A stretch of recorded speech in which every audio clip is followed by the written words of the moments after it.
I've been wanting to build a blanket ladder for a really long time, but I really didn't want one that leaned up against the wall because it tends to gather stuff around it on the floor. I hate moving it for vacuuming. So I decided to make one that mounted to the wall. And this is such a fun project for winter because it allows you to have a place to display all your blankets without taking up a lot of space. It's also really quick build. So if you don't have a heated shop, you can still get outside and make some sawdust. This is also an amazing project for a beginner. If you are new to using pocket hole jigs, this is the project for you. I worked with Craig to use their pocket hole jig to use it on two different thicknesses of material. We're using 3 different screw lengths. You're gonna learn a lot.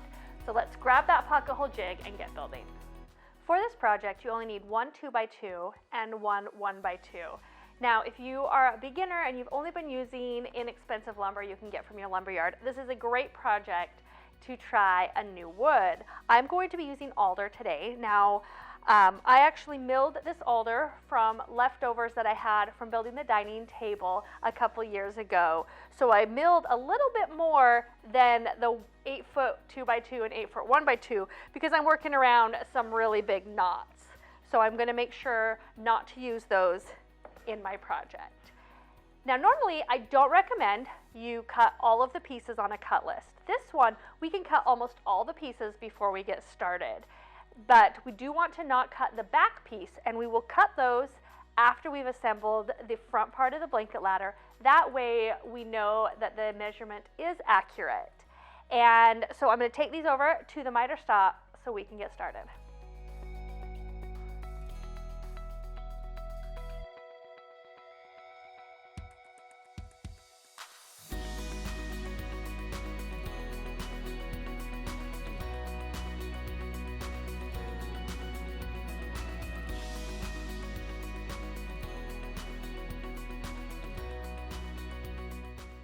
This next step is not necessary. I'm going to take all 4 of the rungs, these are the 1x2s that I cut, that are going to be the rungs of the ladder. And I'm going to round over all 4 edges of this. These 1x2s do have a pretty sharp little edge on it. I don't want it snagging blankets, and I think it'll look really cool, almost like an elongated dowel. So I'm going to do it. You don't have to. If you don't have a router, you could also sand it with an electric, like an orbital sander, or even a corner sander to smooth over the edges. But since I have a router, I'm going to use it. Okay, I've got all my pieces prepped. My rungs have all been routed over, and I even gave them a sanding because it's going to be a lot easier to do now than once assembled. And I've got my little 4-inch pieces.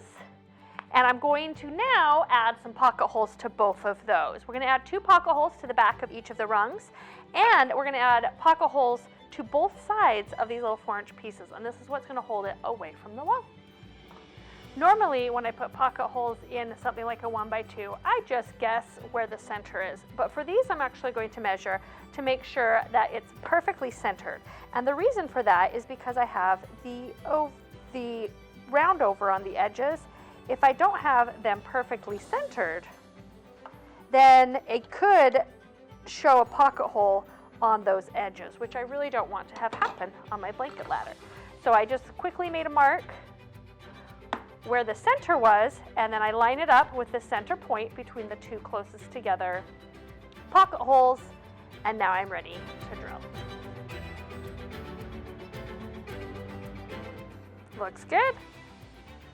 Now, before I start adding pocket holes to my 2x2s, I'm going to make sure to use the tool here to change the depth on my drill bit. I'm changing that to 1.5 since my 2x2s are 1.5 by 1.5. Now, these ones are also really short, so they're going to be a little tricky, and I might have some overlap on those pocket holes, but it will work out in the end. So I'm going to do the first, and then I'm going to flip it and do the second side.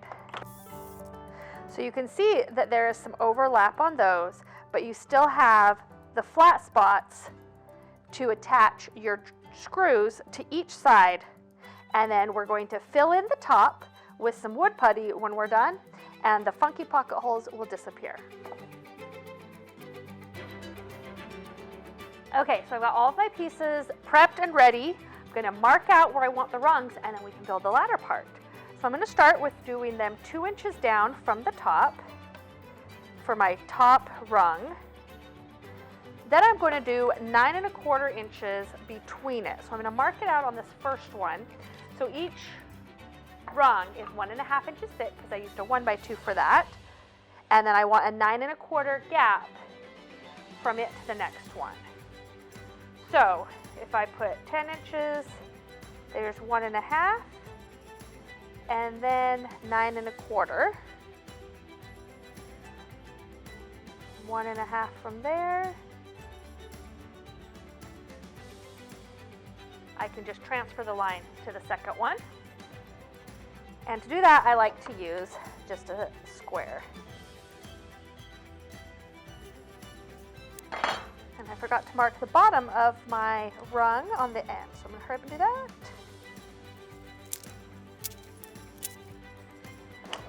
Make sure I have wood glue and a clamp ready to go. Now before I start, I like to always make sure to test my clamp before glue goes on it. It's always a good idea. I'm going to actually attach it to this one first. And these are centered on the rung, so I've set my little marker to 3/8 of an inch because I know I have 3/8 of an inch on each side. Then I'm going to, like I said, I'm going to test or set up my clamp before I add glue.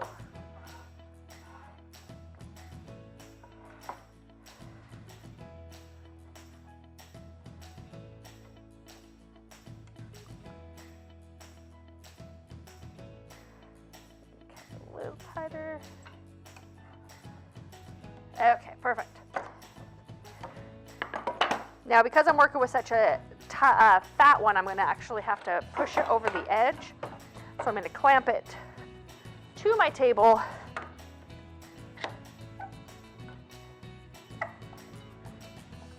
And then I'm going to be using 1 1/4 inch, 1 1/4 inch pocket hole screws.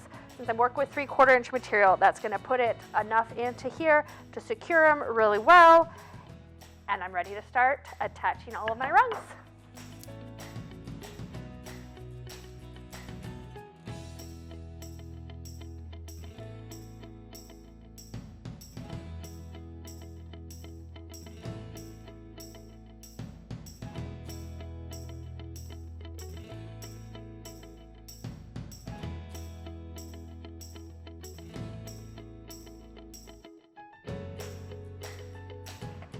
Now I'm going to add my 4-inch blocks to the top and the bottom of both of the side rails for the ladder. Now I'm going to choose to face the pocket holes to the ceiling because when I hang this, it's going to be above eyesight. So even though I'm going to fill these in, it might have a little bit of a halo of where the pocket holes are, and I think that's going to be the most invisible to the naked eye. And then for the bottom, I'm going to face it down because again, it's going to be below my eyesight and I won't be able to see those pocket holes. Now for this, I'm using 2 1/2 inch because I'm going with a 1 1/2 inch wood into 1 1/2 inch wood. So I'm using 2 1/2 inch pocket hole screws.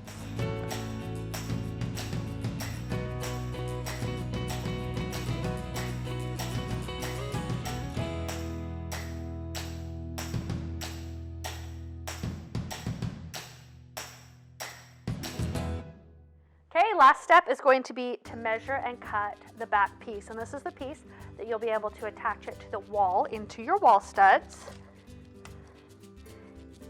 And yep, it's supposed to be 18. I've got 18 inches, so that works out perfectly, probably because I milled my own lumber, so it was exactly 1 1/2 inches.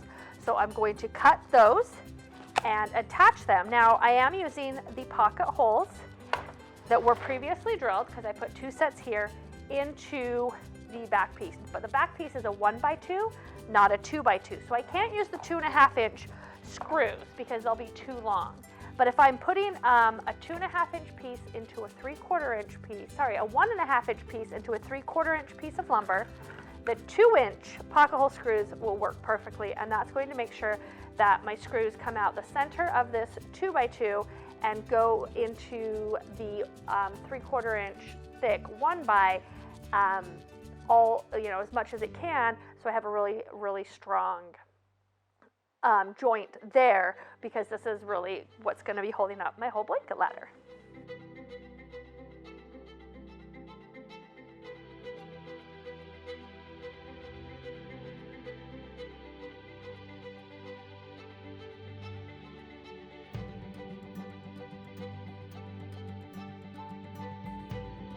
My blanket ladder is all ready to hang up, and I'm super excited. Now, I definitely recommend that when you attach this, you get it into a wall stud. Unfortunately for me, I just discovered that the wall studs on this wall are 24 inches on center, and this is an 18-inch wall ladder. And where I want it to be located is right here. I have no studs. So I'm going to be using these drywall anchors that are rated for up to 75 pounds. It's not ideal, but it is better than no anchors at all, for sure. So whether you're, when you're putting it into a stud, you still want to use the drywall anchor where you have no stud, because typically walls are 16 inches on centers where your studs are, so you should be able to get one screw into a stud and one into an anchor.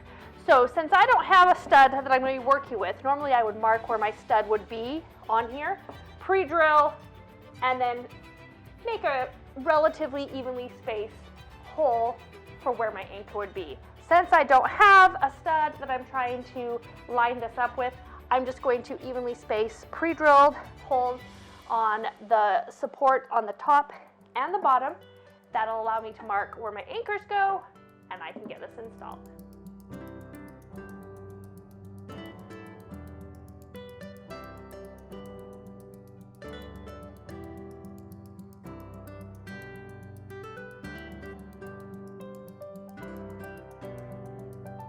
And just like that, my blanket ladder is complete. I really love it. It's going to be able to hold quite a few throws in my bedroom, so I have them ready to go on a cold night.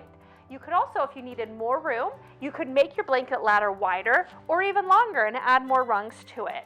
The possibilities are endless. I also think this would be absolutely gorgeous in a bathroom as a towel rack. The 4 rungs on the ladder would be perfect in a bathroom. I think I might need to make some for my kids' bedrooms. I know they need solutions for all of the blankets that are all over. So if you like this video, make sure to hit the like button, and of course subscribe to my channel for more fun things to build and fun DIYs.